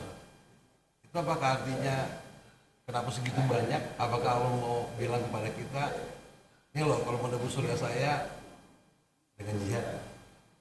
Nah sekarang pertanyaan saya begini, Ustaz. Apakah kita belum disebut mukmin kalau kita belum ada niat atau sikap dalam diri kita bahwa kita ini siap berjihad saat kapanpun dibutuhkan. Kita lari misalnya, disuruh kita pas berperang, kita lari di medan perang, nggak mau ikut, saya nggak mau jihad, saya tukar mati, saya mendingan saya nggak mau keluarga gitu. Apakah kita udah disebut mukmin, pantas disebut mukmin kayak gitu, Ustaz? Kalau belum ada niat kita untuk berjihad di jalan Allah. Terima kasih, Ustaz. Yang pertama, kalau antum katakan perintah sholat cuman ada 1, 2, paling panjang dari jihad itu sholat, 400 ayat tentang sholat. Cuman beda gandengannya. Ada yang digandeng dengan zakat, aqimis sholat wa atuz zakat, 87 ayat. Ya, aqimis sholat wa atuz zakat. Sedangkan yang langsung terkait dengan jihad itu kan wajahadu fisabilillah bi amwalikum wa anfusikum. 9 ayatnya amwal baru dengan anfus. 1 ayat anfus baru amwal. 1 ayat diri baru harta. Jihad itu diawali dengan harta baru diri dulu. 9 kali Allah ulang. Gitu. Jadi kalau kita membicarakan banyaklah tentang jihad, ayat tentang jihad itu 200-an ayat. Ayat tentang sholat 400-an. Jihad terpanjang, ibadah paling panjang itu bukan sholat, bukan zakat, bukan berjihad. Halo? Ada yang bisa jawab? Ibadah paling panjang 24 jam nggak pernah berhenti, hanya 2 ibadah. Hah? Enggak, umur berapa antum nikah? Sebelum nikah enggak seumur hidup. Enggak, masih ada jeda. Tergantung, kalau 30 tahun berarti baru umur 30 tahun. Lebih panjang daripada nikah. Ada satu lagi. Menjadi anak. Ibadah terpanjang menjadi anak. 24 jam harus berbakti kepada orang tua, perintah Al-Quran. Enggak pernah berhenti. Udah mati pun doain. Ada 2 ibadah terpanjang. Terpanjang pertama menjadi anak. Sejak antum berjol, antum anak A bin A. Sampai kiamat. Makanya nasab itu kenapa harus dia hafal? Karena itu amal jariah yang terus turun menurun. Kita ini kadang-kadang hegemoninya membicarakan ibadah ece-ece. Tentang sholat, takbir Rasulullah sini, lewat dari sini bid'ah. Itu yang bilang. Ibadah terpanjang itu jadi anak. Lebih panjang dari segalanya. Yang banyak anak durhaka hari ini. Hati-hati, paling panjang, lebih panjang dari apapun yang antum kenal. Karena dia menyita kehidupan hari ini. Dunia gemerlap karena ada keturunan. Turun temurun ini. Hadirnya seorang ustadz ini itu ada sampai 5.000 orang di atasnya. Lihat, satu antum lahir ada ibu dengan bapak, ya kan? Nanti ini cycle nih, dari ibu bapak jadi multi level deh. Ibu dengan bapak kita punya orang tua, sini 4, sini 4, ya kan itu. Kita kan 2 nih, di atas kita ada 4 orang kan. Setelah 2 ini, kakek dan nenek dari sebelah ibu dengan bapak kita. 8 kali 8 2. Iya, udah 16. 16 kali 2 lagi. 32 kali 2 lagi. Hadirnya antum tuh makin lebar ujungnya. Bukan ujung-ujung nama ketua RT muncul, bukan. Nasab panjang ini. Makanya kalau antum bakhil berdoa, lihat Nabi Allah Ibrahim. Rabbighfirli wali walidayya walil mu'minin yauma yakumul Nabi Ibrahim, surat Ibrahim Ustaz. Rabbighfirli wali walidayya walil mu'minin itu Nabi Ibrahim. Kalau yang surat Nuh itu Rabbighfirli wali walidayya waliman dakhala. Nah, itu. Ya. Kalau Nabi Ibrahim Rabbighfirli langsung ke orang tua, Rabbighfirli dulu. Ampuni dosaku wali walidayya walil mu'minin. Maka doa itu panjang banget. Setelah mendoakan diri dia, orang tuanya, doa terpanjang pun, doa itu ibadah. Salah satu doa yang cerdas mendoakan orang-orang beriman. Jadi Ustaz, lanjut Ustaz. Nah, kalau antum katakan tadi orang yang nggak ada niat jihad itu nggak akan kita itu nggak ada, enggak, itu khusus daerah kita itu kalau ada kesepakatan perang. Nggak ada kesepakatan perang, nggak boleh perang. Bom bunuh diri haram, tapi harus ada. Rasul ngirim surat dulu, nggak diterima suratnya atau utusannya dibunuh baru diperangin. Nah, maksud saya dalam diri kita ini kan lagi damai ini. Maaf, nanti Anda belum selesai. Nah, kalau antum mengatakan setiap kita harus mati syahidnya lewat kita, lah, hari ini tanggal 1 sampai tanggal 10 yang beribadah puasa, qiyamul lail, zikirnya subhanallah walhamdulillah wala ilaha illallah lebih baik daripada meninggal di medan jihad dengan membawa semua hartanya dan dia meninggal dan tidak kembali lagi. Harta dan dirinya khairun wa ahabbu ilallah. Kan hadis ini lebih mulia orang yang beribadah di 10 hari awal bulan Dzulhijjah dibandingkan orang yang membawa seluruh hartanya kemudian dirinya dan dia mati syahid tidak kembali bersama harta dan dirinya, meninggal baru sepadan dengan orang yang beramal soleh di 10 hari bulan. Ini kiasan menunjukkan sungguh-sungguh dalam ibadah pun jihad. Lihat, Nanti jihad itu panjang. Nuntut ilmu pun lebih hebat daripada tidak sepantasnya semua orang pergi ke medan jihad. Harus ada sebagian yang menuntut ilmu. Jadi jangan artikan jihad jadi brutal nantinya kita. Ketemu kafir bunuh. Bukan gitu Ustaz. Maksudnya gini Ustaz. Maksud saya itu tuh betul. Menuntut ilmu benar, gitu kan, ibadah, menikah itu benar Ustaz. Jadi anak benar, itu betul, saya setuju. Maksud saya kalau dalam diri kita ini suatu saat nih kondisi memang berperang, tapi kita nggak mau ikut berperang misalnya, nggak mau ikut jihad atau takut mati dalam kita itu kan bertumpah darah Ustaz. Perang bertumpah darah, akhirnya mati banyak sahabat, harus berperang siap, gitu kan? Bukan menang apa siap, mati-mati juga. Gitu. Nah, tapi kalau kita misalnya nggak ada keberanian atau niat aja gitu, apa kita pantas disebut mukmin? Sementara surga itu untuk orang-orang mukmin, bukan orang muslim, untuk orang mukmin. Makasih Ustaz. Kalau sudah ada perang, kita tidak pergi perang, baru itu namanya fujur. Sudah ada kan sirahnya dalam zaman sahabat Rasulullah yang sampai dikucilkan, ya kan gitu? Nggak ditegur oleh Rasulullah. Setelah taubatnya diterima Allah baru dipanggil. Dia nggak ketemu dengan Rasulullah, dia sholat di paling pojok, dia meninggal. Langsung katakan Rasul saya dengan taubatnya. Siapa sahabatnya? Bukan Safwan, bukan itu. Namanya lupa. Tapi sahabat ini awalnya sampai Rasul nggak mau negurnya. Gara-gara semua orang pergi ke medan jihad, dia tidak berangkat. Jadi bahasanya gini, kalau sudah di depan mata kita jihad, tidak boleh menolak sama sekali dalam kondisi apapun. Nggak boleh. Terima, sami'na, wa ta'na. Kalau Anda pengen mengatakan gini, jangankan medan jihad, antum minta mati pun bukan cuma di medan jihad, disunahkan minta meninggal itu di hari Jumat. Karena hari Jumat dibebaskan dari fitnah kubur. Disunahkan minta mati itu sampai hadisnya, mintalah mati di kota Madinah. Karena siapapun yang meninggal di kota Madinah, aku akan memberikan syafaatnya. Saya setiap di Madinah minta mati, kata istri. Ngapa nangis? Aku pengen mati di sini. Kalau bisa hari ini juga, gitu. Makin lama hidup makin banyak dosa masalahnya. Ya itu aja saya minta. Kalau hari ini kau cabut langsung kau ridho, ngapain lama-lama hidup gitu? Sholat, lagi puasa, Madinah, lagi haji. Disuruh minta mati itu cari waktu terbaiknya. Ya Allah, cabut nyawaku dalam keadaan sholat tahajud, nikmat banget kan gitu. Ustadz yang dari Papua, nah itu paling nikmat itu. Belum tentu semua orang bisa gitu. Kalau saya dapatkan itu lemah ada.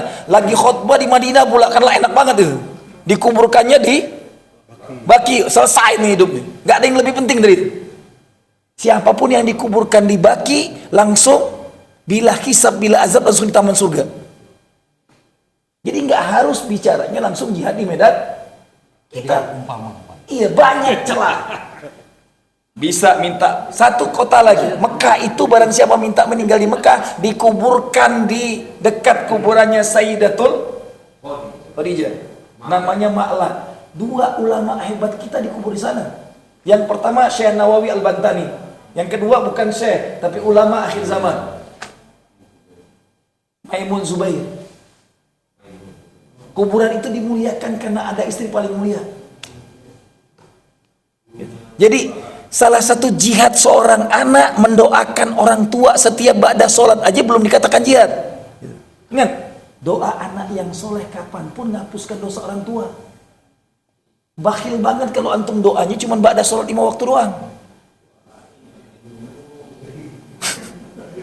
Makanya sampai saya ajak habis semua keluarga. Pas kata adik saya, Kak 100 hari berangkat. Yang paling utama sampai ke Palembang saya nggak nanjung, dan pertama kali saya datangin kuburan orang tua saya dulu. Hampir maghrib, nggak ada pentingnya dunia ini sebelum datangin kuburan, doakan dia. Ini nanti ngiyasin kuburan bid'ah. Hadisnya malahan disuruh kuburan itu disuruh tanemin tumbuhan. Setiap tumbuhan yang ada di atas kuburan dia bertasbih memohonkan ampun untuk mayit. Gara-gara biasa dikatakan ziarah kubur haram, kemudian menghiasin kuburan haram. Inti nggak baca hadisnya. Mekah itu tandus, Disuruh nanam pohon. Masuk akal nggak? Hadisnya sahih masalahnya. Disuruh Rasulullah setiap kuburan itu tanamin, karena setiap pohon yang tumbuh di atas kuburan itu memohonkan ampun untuk itu cucu yang cerdas, anak yang cerdas. Saya tanam pohon, kata si sebuahnya, Pak manis banget. Gue bilang, saripati mak gue diambilnya. Apa? Mendoakan orang di atas kubur. Surat At-Taubah 84. Diperintah. Perintah Allah. Makanya kalau ada yang membid'ahkan ziarah kubur, bahlul murakaban itu sudah. Jelas? Datangin tiap Jumat aja belum cukup. Karena ibadah ke orang tua itu lebih panjang dari segalanya. Panjang nih ceramah nih. Bisa sampai jam 8 ini ngomongnya orang tua nih. Gue kedek banget orang yang dikit-dikit bid'ah-bid'ah ini masalahnya. Kenapa? Ziarah kubur akhirnya dianggap sesuatu yang bid'ah. Jangankan ziarah kubur, masukin wilayah kubur aja disuruh bersalaman. Salamnya beda dengan masuk rumah. Assalamualaikum ya ahlal yaghfirullah lana walakum antum lahiquna wa nahnu bil asar. Kalau gitu bikin forum dialog harusnya. Jadi yang ngomong bid'ah ini ketemu. Sudah sering dialog, tetap aja udah kalah dalam dialog, masih aja ceramahnya bid'ah. Udah sering itu dilakuin, udah banyak yang lakuin, tetap aja bahlul, tetap bahlul. Nggak bisa. Intinya kita hari ini pahami ibadah lebih panjang daripada sholat, segalanya berbakti kepada orang tua. Bukan cuma orang tua kita, nasab kita ke atas, apalin semuanya. Saya sampai cari semuanya. Agus Biasa bin Muslim bin Raub bin Dahlan bin Abdullah bin Abah Haji Ali bin Haji Abdul Karim bin Kiai Buyut Santong bin Pulan. Saya ketemu sampai 9 nasab. Selesai, nggak ada dosa lagi, saya dapat. Ente hafal kagak? Bapak yang tahu. Nggak bisa. Ngapal nasab itu perintah Al-Quran. Kalau kita beli 3 generasi. Enggak, cari sampai ketemu nasab antum. Sampai saya keturunan ke 49